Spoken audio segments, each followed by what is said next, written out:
सध्या 12वीच्या परीक्षा चालू आहेत आणि 12वीच्या परीक्षा झाल्यानंतर त्याचा रिझल्टसुद्धा वेळेवर यायला लागतो, कारण मुलांच्या पुढच्या ॲडमिशन्स या त्या बेसिसवर होत असतात. या संदर्भात कनिष्ठ महाविद्यालय महासंघाने आम्हाला निवेदन दिलेलं होतं आणि त्यांच्या काही अडचणी होत्या आणि त्या संदर्भात या परीक्षांच्या जे पेपर तपासायला लागतो त्याच्यावर बहिष्काराच्या संदर्भात त्यांनी सांगितलं होतं की आमच्या मागण्या मान्य नाही झाल्या तर याच्यावर बहिष्कार घालण्यात येईल वगैरे, या स्वरूपात त्यांचं निवेदन प्राप्त झालेलं होतं. त्या संदर्भात मी त्यांची VC द्वारे, कारण माझी आम्ही आजारी असल्यामुळे VC द्वारे मीटिंग घेतलेली होती आणि पुन्हा एकदा थोडं तब्येत बरी वाटल्यानंतर मी प्रत्यक्षात त्यांच्याशी चर्चा केलेली आहे. आता महासंघाचे अध्यक्ष, कार्याध्यक्ष आणि त्यांच्या सर्व रिजनचे जे प्रमुख आहेत हे उपस्थित होते. पुन्हा एकदा त्यांच्याशी चर्चा झालेली आहे. त्या अनुषंगाने चर्चेमधून जे निर्णय झालेले आहेत आणि त्याच्या संदर्भात त्यांचंसुद्धा आता समाधान झालेलं आहे. त्याच्यामुळे मी त्यांना विनंती केलेली आहे की आता हा बहिष्कार मुलांच्या हिताच्या दृष्टीने बहिष्कार मागे घ्यावा. त्याच्यामध्ये ज्या गोष्टींची चर्चा झाली त्याच्यामध्ये 2005 सालामध्ये ज्यावेळेला नवीन पेन्शन योजना जाहीर झाली त्याला काही लोक अंशतः अनुदानावर आणि काही लोक शिक्षक सेवक कॅटेगरीमध्ये होते. तर या लोकांच्या संदर्भात उपमुख्यमंत्री महोदयांच्या अध्यक्षतेखाली एक कमिटी नेमली जाणार आहे, ज्याच्यामध्ये शालेय शिक्षण मंत्री असतील, ह्या RDDकडे हा विषय येतो, ग्रामविकास खात्याकडे त्याचे मंत्री असतील आणि मुख्यमंत्री उपमुख्यमंत्री ठरवतील त्याप्रमाणे इतर मेंबर्स त्याला असतील आणि त्याच्यामध्ये आवश्यक तो निर्णय घेतला जाणार आहे. त्याच्यानंतर जनरल जी 2005 नंतरची आहे ती सर्वांनाच एकसारखी पेन्शन आहे महाराष्ट्रामध्ये, त्याच्यामुळे तो निर्णय हा जनरल आहे सगळ्यांच्या संदर्भात. पण शिक्षकांच्याच संदर्भात हा विषय होता की 2005च्या वेळेला जे लोक अंशतः किंवा ह्याच्यावर होते शिक्षक सेवक कॅटेगरीमध्ये त्यांच्या संदर्भात काय करायचं. त्याच्यामध्ये ही जी कमिटी आहे ती त्याच्यावर सहानुभूतीपूर्वक निर्णय घेईल. त्याच्यानंतर त्यांचा जो प्रश्न होता त्याच्यामध्ये चट्टोपाध्याय नावाची समिती होती आणि त्यांनी 12 आणि 24 वर्षानंतर शिक्षकांना प्रमोशन देण्याच्या संदर्भात आश्वासित प्रगती योजना अंमल होती. परंतु त्याच्यानंतर इतर जे सरकारी कर्मचारी आहेत त्यांना 10, 20 आणि 30 वर्षाची आश्वासित योजना लागू करण्यात आलेली होती. तर आता शालेय शिक्षण विभागाने शिक्षकांना सुद्धा 10, 20, 30 ही पद्धत अंमलात आणावी असा शिफारस वित्त खात्याकडे करण्याचा निर्णय घेतलेला आणि त्या अनुषंगाने ती शिफारस वित्त खात्याकडे जाईल. वित्त खात्याच्या सचिव साहेबांकडे आज प्रस्ताव हा गेलेला आहे. त्याच्यानंतर IT विषयाच्या संदर्भात 123 लोकांना मान्यता दिलेली आहे असं समितीच्या वतीने सांगण्यात आलं. त्याची पडताळणी करण्यात येईल, त्याच्यावर आवश्यक तो निर्णय घेण्यात येईल. परंतु त्याच्याचबरोबर शाळांना काही आम्ही फी घेण्याच्या संदर्भात ITच्या विषयाच्या निर्णय घेतलेला होता. त्या संदर्भात सुद्धा ती फी कमी पडते का आणि त्याच्यामधून शिक्षकांचं वेतन ते ITच्या होत नाही का याची सुद्धा खात्री करून घेतली जाईल आणि त्याच्यावर आवश्यक तो रिलॅक्सेशन त्यांना परवानग्या दिल्या जातील वाढवण्यासाठी. अघोषित शाळांना आणि इतर शाळांना आम्ही तुकड्यांना अनुदान जाहीर केलेलं होतं, परंतु ते वेळेत पोचण्याच्या दृष्टीने आम्ही सर्क्युलर जारी केलेलं आहे आणि त्याच्यामध्ये सुद्धा त्यांच्याकडून कुठल्याही अधिकाऱ्यांनी कुठलीही अपेक्षा ठेवता कामा नये असे स्पष्ट निर्देश दिलेले आहेत आणि तसं जर काय घडलं तर त्याच्यावर सुद्धा ॲक्शन घेण्याच्या संदर्भातल्या सूचना या मी शालेय शिक्षण विभागाला दिलेल्या आहेत. विना अनुदानितकडून अनुदानितला जे बदललं जात होतं ते त्या ठिकाणी शिक्षक भरती बंद असल्यामुळे ही फॅसिलिटी होती. आता शिक्षक भरती सुरू झालेली आहे आणि त्याच्यामुळे त्या रिक्त पदांना त्यांना शिक्षक उपलब्ध करून दिले जाणार आहेत आणि त्याच्याचबरोबर जे लोक विना अनुदानित होते त्यांनासुद्धा आता आम्ही अनुदानितच्या कॅटेगरीमध्ये घेतलेलं आहे आणि त्याच्यामुळे एकंदरीत ही सिस्टम बसवायची असल्यामुळे हा निर्णय स्थगिती दिलेली होती. सगळी भरती वगैरे झाल्यानंतर हा विषयसुद्धा त्या ठिकाणी दूर होईल. शिक्षकांची पदं त्वरित भरावी असं त्यांनी हे केलेलं होतं, पण ती भरतीची प्रक्रिया ऑलरेडी सुरू झालेली आहे आणि त्याची परीक्षा चालू झालेली आहे. कनिष्ठ महाविद्यालयाच्या संदर्भात जी शालेय कनिष्ठ महाविद्यालय असतात त्यांना 60ची मर्यादा होती आणि जी कॉलेजमार्फत कनिष्ठ महाविद्यालय चालत जातात त्यांना आपण 120ची मर्यादा घातलेली होती. आता सरसकट ज्या ठिकाणी जुन्या आहेत तिथं आम्ही 60चेच आहे सध्या आणि ते तसंच राहणार आहे. 120ची मर्यादा ही नवीन तुकड्या देताना 120ची मर्यादा राहणार आहे आणि त्याच्यामुळे समानता आणण्याच्या दृष्टीने तो निर्णय आहे. त्याच्यामध्ये सुद्धा काही अडचणी असतील तर त्याच्या संदर्भात लवकरच मीटिंग, अधिवेशन संपल्यानंतर त्याची मीटिंगसुद्धा घेतली जाणार आहे. आणि त्याच्यानंतर काही उच्च पदवीधारक शिक्षक असतात त्यांना संध्या उपलब्ध नाही आहेत, तर त्या संदर्भात सुद्धा लवकरच मीटिंग घेऊन त्याच्याबद्दलचा योग्य तो निर्णय घेतला जाईल. निवृत्ती वय 60 वर्ष करावी अशी त्यांची अपेक्षा होती, परंतु हा जनरल निर्णय 58व्या वर्षी सगळे सरकारी नोकर रिटायर होतात आणि त्याच्यामुळे हा शिक्षण खात्यापुरता मर्यादित विषय नाही आहे. तो शासनाचं जनरल जे धोरण असेल त्याच्या संदर्भात त्याला निर्णय घेता येईल. DPS आणि NPSमध्ये शिक्षकांचं जे मॅचिंग ग्रँट असते ती भरायची राहिलेली होती, ती भरणं 31 मार्चपूर्वी भरण्याची व्यवस्था केलेली आहे. आणि कनिष्ठ महाविद्यालयामध्ये उपप्राचार्य नेमणं आणि अर्धवेळ शिक्षकांचं पूर्वीचं जे केलेलं कामाचं कन्सिडरेशन करावं, हे जे 2 मुद्दे आहेत त्या संदर्भात लवकरच मीटिंग घेऊन त्याच्यात आवश्यक तो निर्णय घेणार आहे. अशा तऱ्हेने चांगल्या वातावरणामध्ये ही चर्चा झालेली आहे. IT पदाच्या संदर्भात जे मी मगाशीच सांगितलेलं आहे की 214 लोकांचं वाढीव पदांच्या संदर्भात 214 जी व्यपगत झालेली पदं होती याचा पॉझिटिव्ह रिपोर्ट आम्ही फायनान्स डिपार्टमेंटला पाठवलेला आहे आणि ही सुद्धा मान्य होईल याची आम्हाला खात्री आहे. त्याचं अजून आम्हाला मिनिट्स प्राप्त झालेले नाही.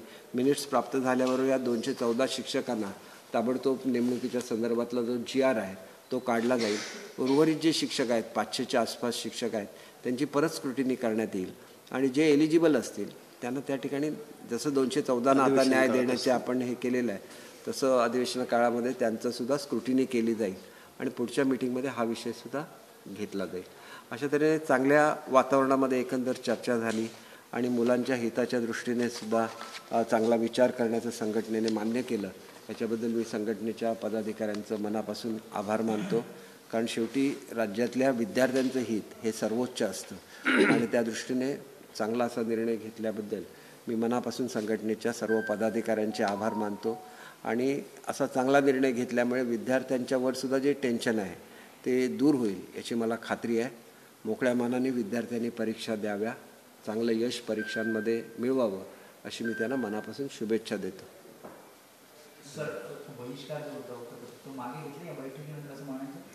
हो, आता तुम्ही जाहीर आदरणीय शिक्षण मंत्री साहेब, खरं म्हणजे आम्हाला पहिल्यांदाच असे शिक्षण मंत्री लाभलेत की जे अतिशय सकारात्मकतेने गेली 8 दिवस आपण बघतोय की ते तापाने आजारी आहेत आणि असं असताना देखील इच्छाशक्ती काय असते आणि शिक्षकांच्या प्रति प्रेम काय असते हे त्यांनी दाखवून दिलेले. शिक्षकांच्या मानधनामध्ये शिक्षण सेवकांच्या मानधनात पूर्वीच वाढ केलेली ती आणि त्यांचे अधिकारी महाजन साहेब असतील किंवा देवल साहेब असतील, हे सगळ्यांनीच मिळून महासंघाला मिटिंगसाठी बोलवलं. साहेब व्हिडिओ कॉन्फरन्सिंगने होते त्या दिवशी काही समाधानकारक चर्चा झाली नाही. मी सगळ्याच मुद्द्यांवर बोलणार नाही, पण बेसिकली जे 13पैकी आमचे महत्त्वाचे जे मुद्दे होते त्यामध्ये वाढीव पदांना मंजुरी. साहेबांनी सांगितलं की व्यापकच झालेली पदांना तर ती मंजुरी ऑलमोस्ट आलेली आहे आणि उर्वरित पदांच्या बाबतीमध्ये CS कमिटीची मिटिंगसुद्धा ह्याच अधिवेशनात घेऊन वाढीव पदांना मंजुरी देण्याचा जो काही धाडसी निर्णय जो घेतलेला आहे तो सुद्धा एकदम अभिनंदनीय आहे. आणि दुसरा ITचे शिक्षक ज्यांना 123 लोकांना अप्रुव्हल आहे, या कार्यरत सगळ्या शिक्षकांच्या बाबतीमध्ये इतकी सगळी राज्यावरती भार असताना सुद्धा त्यांनी अतिशय अनुकूल अशा पद्धतीचं धोरण घेतलं आणि 123 लोकांना या ठिकाणी अनुदान देण्याच्या संदर्भामधला निर्णय जो घेतला आहे तो सुद्धा फार महत्त्वाचा आहे.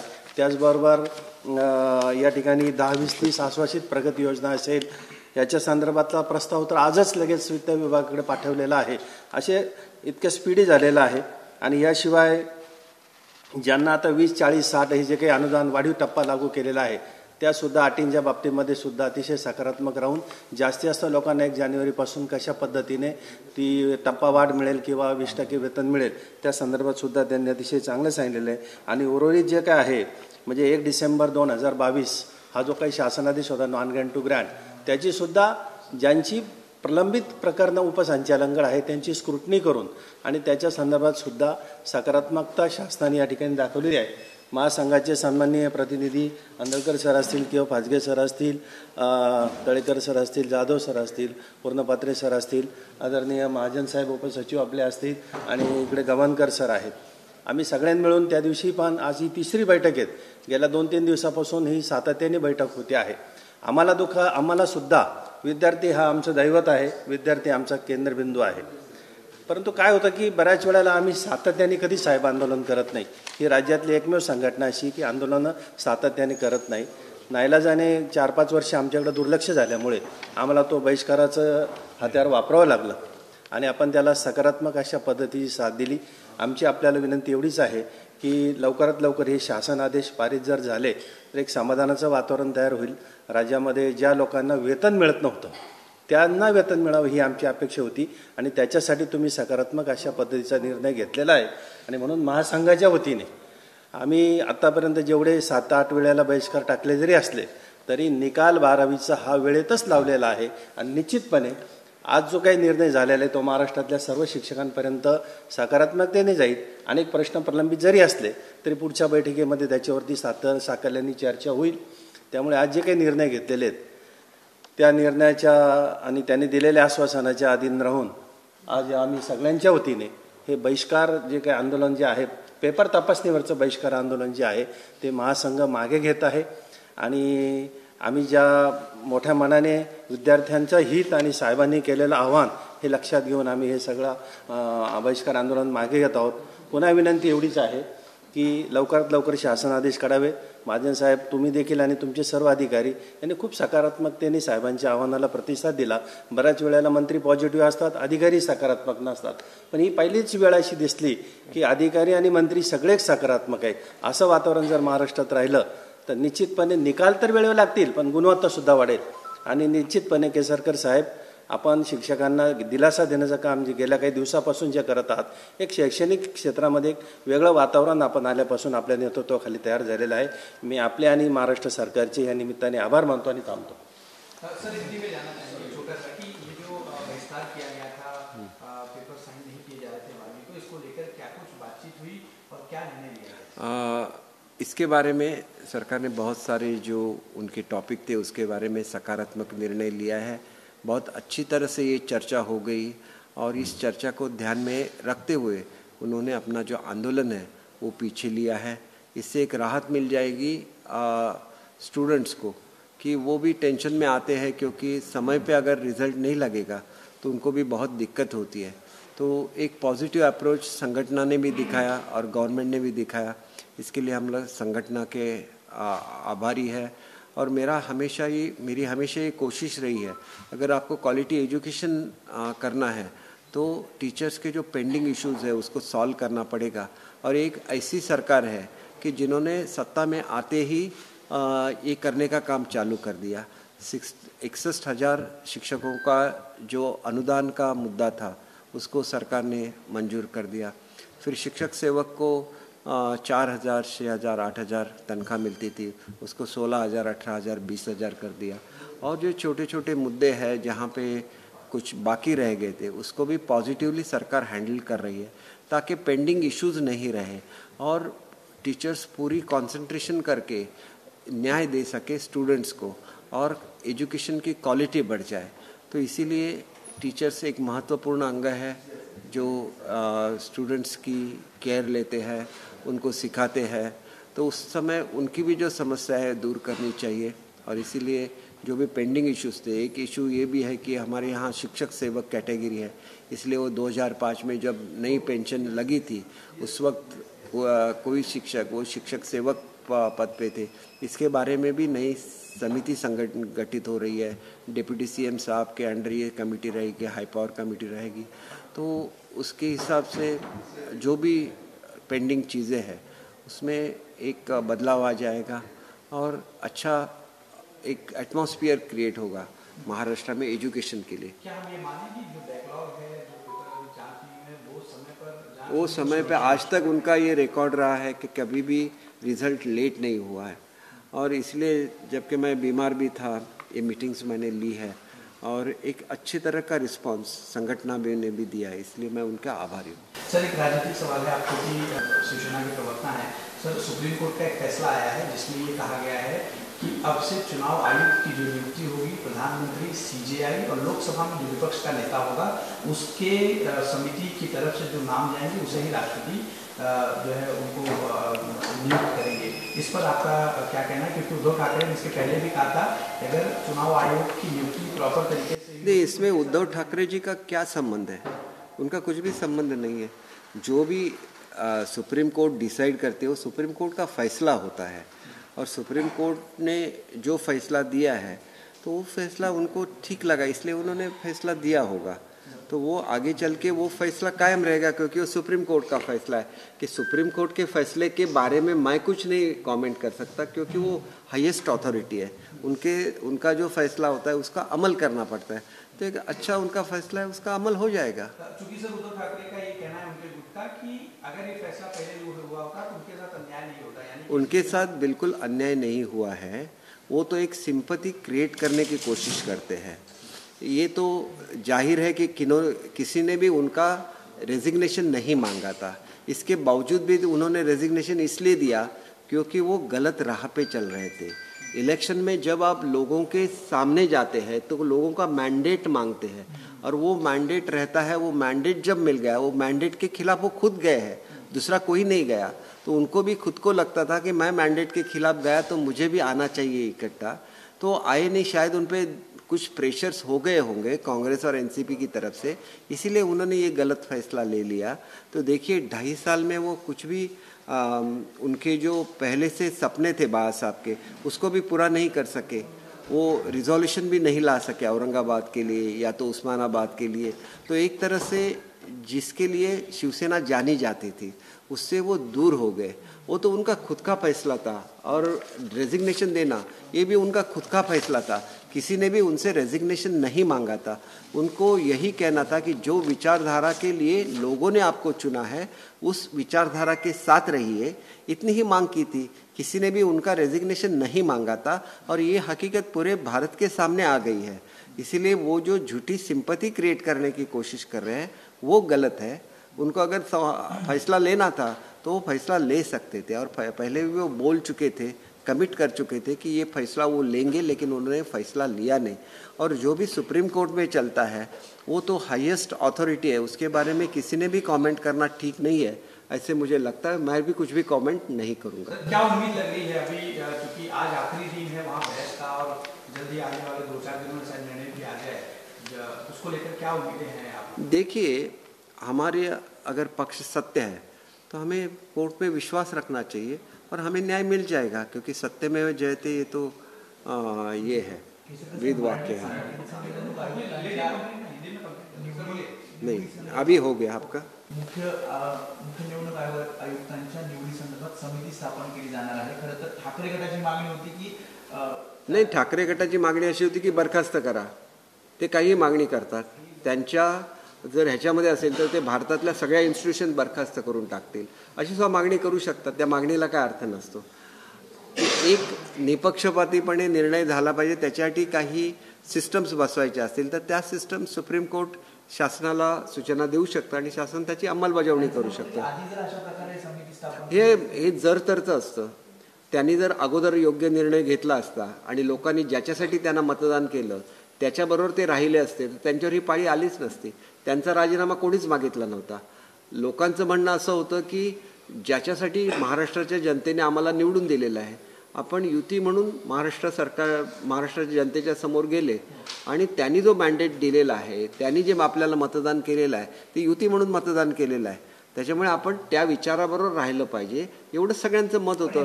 कोणीही त्यांना राजीनामा द्यायला सांगितलेला नव्हता। ही वस्तुस्थिती आहे, जे ते लपवून ठेवतात आणि खोटी सहानुभूती निर्माण करण्याचा प्रयत्न करतात। एकतर चूक त्यांच्याकडून झालेली आहे की ते मूळ विचारधारेपासून लांब गेले। स्वतःच्या वडिलांना हिंदू हृदय सम्राट म्हणण्याची सुद्धा हिंमत त्यांची 2.5 वर्षामध्ये होत नव्हती, कारण आपलं सरकार पडेल अशी त्यांना भीती वाटत होती। बाळासाहेबांची ते 370 कलमांच्या बद्दलचे जहाल विचार होते, त्याची अंमलबजावणीबद्दल कधी ते मागणी करू शकले नाहीत। ते पूर्ण ज्या मोदी साहेबांनी आणि शाह साहेबांनी केलं त्यांचं कौतुक तरी त्यांनी करायला पाहिजे होतं। दुसरी गोष्ट अशी आहे की औरंगाबाद आणि ह्याच्या संदर्भातला ठराव ज्यावेळेला आपली सत्ता गेली त्यावेळेला त्यांनी केला। नवीन सरकारने हा ठराव आणून तर दाखवलाच परंतु त्याला केंद्राकडून मान्यतासुद्धा मिळवली आणि त्याच्यामुळे आता त्यांनी काहीही बोलले तरी लोकांच्या समोर वस्तुस्थिती आलेली आहे की त्यांचा राजीनामा कोणीही मागितलेला नव्हता, त्यांनी स्वतःहून राजीनामा दिलेला आहे. लोकांची मागणी एवढीच होती की ज्याच्यासाठी आपल्याला लोकांनी मतदान केलेलं आहे त्या विचारधारेबरोबर तुम्ही राहा आणि हे मागणं करण्यामध्ये काहीही चूक नाही आहे, कारण त्या विचारधारेसाठीच हा पक्ष आहे. स्वागत करताय ज्या प्रकारे आयुक्त निवडी संदर्भात ही समिती हे बघा, समिती स्थापन करणं हा कोर्टाचा अधिकार आहे, तशी ती करणं हे सरकारचं कर्तव्य आहे आणि तसं ते करतील. आणि आतासुद्धा जे निवडणूक आयोग आहे हे निपक्षपातीच निर्णय घेत असतात. त्यांनी काय अनेक निर्णयाचे दाखले देऊन त्यांनी निर्णय घेतला आणि ती कॉन्स्टिट्युशनल ऑथॉरिटी आहे, त्याच्यामुळे ते गेलेले असले तरी बघा सर्वोच्च न्यायालय काय करतं हा सर्वोच्च न्यायालयाचा निर्णय असतो, त्याच्यावर कोणीही कॉमेंट्स करणं अयोग्य असतं, कारण त्याची स्वतःची असं एक वेगळं स्थान आहे आणि ते स्थान लक्षात घेता कोणीही त्याच्यावर कॉमेंट्स करू नये. आमची बाजू खरी आहे हे वारंवार या ठिकाणी कोर्टाच्या समोर सुद्धा आलेलं आहे की उद्धव ठाकरेंचा राजीनामा कोणीही मागितलेला नव्हता, त्यांनी स्वतःहून राजीनामा दिलेला आहे. विचारधारेपासून ते स्वतःहून दूर गेलेले आहेत आणि लोकांचं म्हणणं, आमदारांचं म्हणणं, खासदारांचं म्हणणं एवढंच होतं की ज्याच्यासाठी लोकांनी तुम्हाला मतदान केलं त्या विचारधारेबरोबर जा, ती लोकशाहीची परंपरा आहे, त्याचं पालन झालं पाहिजे आणि तेवढीच मागणी होती आणि हे सिद्ध झालेलं आहे. आता म्हणजे बऱ्याच बोलण्यातून सिद्ध झालेलं. शेवटचा प्रश्न पोटनिवडणुकीसंदर्भात. आता विजय कसबा पोटनिवडणुकीमध्ये काँग्रेसचा म्हणजे महाविकास आघाडी झालेला आहे. खरं तर भाजपचा बालेकिल्ला म्हणून ओळखला जात होता. स्वतः मुख्यमंत्री सुद्धा प्रचाराला यासाठी उतरले होते. कसं बघता या निवडणुकीकडून, कारण महाविकास आघाडीचा म्हणजे जो भाजपचा बालेकिल्ला होता त्यात 28 वर्षानंतर महाविकास आघाडीला काँग्रेसचा विजय मिळतो. एक गोष्ट अशी आहे की याच्यामध्ये उमेदवार कोण असतो ह्याला सुद्धा महत्त्व असतं आणि तुम्ही जर कालच्या मुलाखती मी लोकांच्या बघत होतो त्याच्यामध्ये जे काँग्रेसला कोणी मतदान केलेलं नाही आहे त्या पर्टिक्युलर उमेदवाराला मतदान केलं आहे, कारण खूप वर्ष ते लोकांसाठी काम करत होते. आणि प्रत्येकाच्या ह्याच्यामध्ये मी जर जेवढ्या मुलाखती ऐकल्या त्याच्यामध्ये एकामध्ये काँग्रेसचं किंवा महाविकास आघाडीचं नाव कुठल्याही लोकांनी सांगितलं नाही. तर हे एक उमेदवार आहे ते ह्याच्यात सुद्धा म्हणजे कॉर्पोरेशनमध्ये सुद्धा नगरसेवक म्हणून काम करत होते आणि त्या काळामध्ये त्यांनी लोकांची चांगली सेवा केली आणि म्हणून लोकांची सहानुभूती त्यांना मिळाली, कारण अनेक वर्ष ते पराभूत सुद्धा होत होते आणि त्याच्यामुळे त्यांना निश्चितपणे त्याचा फायदा झालेला आहे असं बिलकुल नाही. त्याच्यामध्ये एकंदर काल जे काय अनेक वृत्तवाहिन्यांमध्ये सांगितलं जात होतं आणि लोक बोलत होते त्याच्यामध्ये व्यक्तिगत ते मत होतं आणि ते मत एक सहानुभूतीच्या दृष्टीने असं होतं की अनेक वर्ष त्यांचा पराभव होत होता, ते लढवत होते आणि तरी पण खचून न जाता ते लोकांची सेवा करत राहिली आणि त्याच्यामुळे त्यांना त्याचं फळ मिळालं. एवढंच आहे. याच्यामध्ये महाविकास आघाडीचा कोणीही उल्लेखसुद्धा साधा एकाही माणसाने केलेला मी काय टी व्हीवर ऐकला नाही, कारण टी व्हीवरच्या मुलाखती काय मी घेत नाही, त्या मुलाखती आपण लोकच घेत असतात आणि त्याच्यामध्ये त्यांनी त्या उमेदवाराच्याबद्दल लोक सांगत होती की हा उमेदवार सातत्याने आम्हाला मदत करतो, आमची काही कामं असतील, रेशनिंग कार्ड काढायचं असेल आणि काय असेल तर हा उमेदवार आम्हाला मदत करतो असं लोक सातत्याने सांगत होते. त्याच्यामध्ये एकाही माणसाने महाविकास आघाडी, काँग्रेस किंवा उद्धव साहेबांचं नाव घेतलेलं मला आठवत नाही. महत्वाचा प्रश्न आहे. विनायक राऊतांनी लोकसभा अध्यक्षांना पत्र दिलेलं आहे की आमच्या संसदीय कार्यालयाच्या पक्ष कार्यालयातून उद्धव ठाकरे आणि आदित्य ठाकरे यांचा फोटो चोरीला गेलेला आहे. आपण पाहिलं तर राहुल चव्हाणांनी काही दिवसांपूर्वीच कार्यालयाचा ताबा घेतला होता. आता थेट आरोप तुमच्यावर होता की तुम्ही फोटो चोरले. नाही, त्यांना पाहिजे तर थोडे फोटो त्यांचे पाठवायला माझी काय हरकत नाही. त्यांना जर एवढे फोटोंची आवश्यकता असेल तर थोडे एक डझनभर उद्धव साहेबांचे असतील, आदित्य साहेबांचे असतील पाठवायला काय माझी स्वतःला काय मला हरकत वाटत नाही, कारण फोटो चोरणं एवढं कोण छोटं असेल असं मला वाटत नाही. ह्याच्यामध्ये मनाचा मोठेपणा सुद्धा थोडासा दाखवला पाहिजे. आपलं पद गेलं, तेच तिथं नेते होते त्या पक्षाचे, त्यांचं पद गेलेलं आहे, त्यांच्या दुःखामध्ये आम्ही सहभागी आहोत.